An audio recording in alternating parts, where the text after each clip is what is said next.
मक्का से मदीना जा रही एक यात्री बस सोमवार यानी कि 17 नवंबर 2025 को डीजल टैंकर से यहां सऊदी में टकरा गई। इस दर्दनाक हादसे में 42 भारतीयों की मौत हो गई जो यहां पर उम्रा करने के लिए आए थे।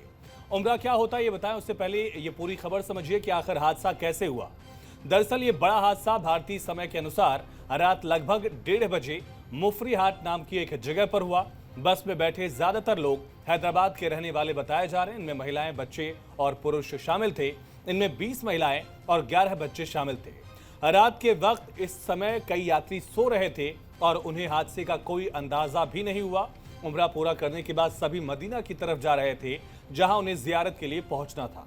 40 या 46 मेंबर का एक काफिला हज और उम्रे के लिए उम्रे की नीयत से निकला था अलमक्का टूर्स एंड ट्रैवल से, जिसमें 45 टू 46 मेंबर्स थे, जिसमें जो है मक्के से मदीना मुनव्वरा जा रहा था। 9 नवंबर को निकला। मदीना मुनव्वरा से 25 किलोमीटर पहले एक वाकया पेश आया जिसके अंदर कार जो है जल गई। उसमें बहुत सारों के फैमिली मेंबर्स से, मेरे 7 मेंबर्स है उसके अंदर।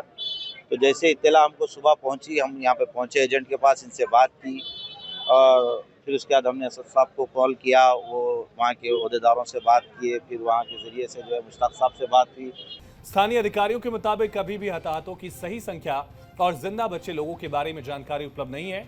हालांकि रेस्क्यू ऑपरेशन चलाया गया और मीडिया रिपोर्ट्स के अनुसार बस मक्का से मदीना जा रही थी जब ये हादसे का शिकार हुई।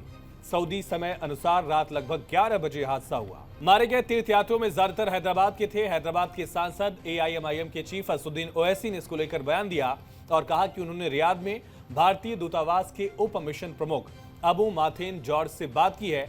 उन्होंने आश्वासन दिया है कि वो मामले की जानकारी इकट्ठा कर रहे हैं और कहा कि उन्होंने हैदराबाद की 2 ट्रैवल एजेंसी से भी कांटेक्ट किया और यात्रियों का पूरा विवरण जो है, जानकारी जो है, वो रियाद दूतावास और विदेश सचिव के साथ साझा की गई है। केंद्र से यानी केंद्र सरकार से मदद की मांग करते हुए असदुद्दीन ओवैसी ने कहा कि मैं केंद्र सरकार, खास तौर से भारत के विदेश मंत्री डॉक्टर S जयशंकर से अनुरोध करता हूं कि इन शवों को भारत वापस लाया जाए और अगर कोई घायल है तो उन्हें उचित चिकित्सा उपचार सुनिश्चित किया जाए। इस बात की गुजारिश ओवैसी ने की है।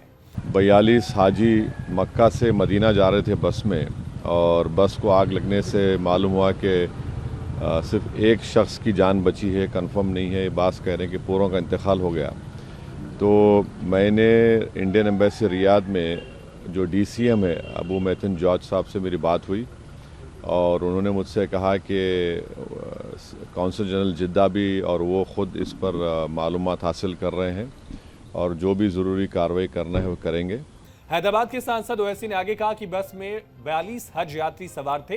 दरअसल उम्रा के यात्री सवार थे जब वो हादसे का शिकार हुई, आग की चपेट में आई।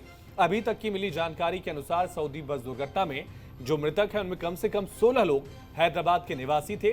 तेलंगाना के मंत्री सूचना प्रौद्योगिकी मिनिस्टर D श्रीधर बाबू ने कहा कि मृतकों में कुछ मल्लेपल्ली के बाजार घाट इलाके के थे और अधिकारियों द्वारा मृतकों की पहचान अभी कराई जा रही है। दरअसल हादसा हुआ जहां बस एक डीजल टैंकर से टकरा गई और टैंकर से टक्कर के बाद ही इसमें भीषण धमाका हुआ।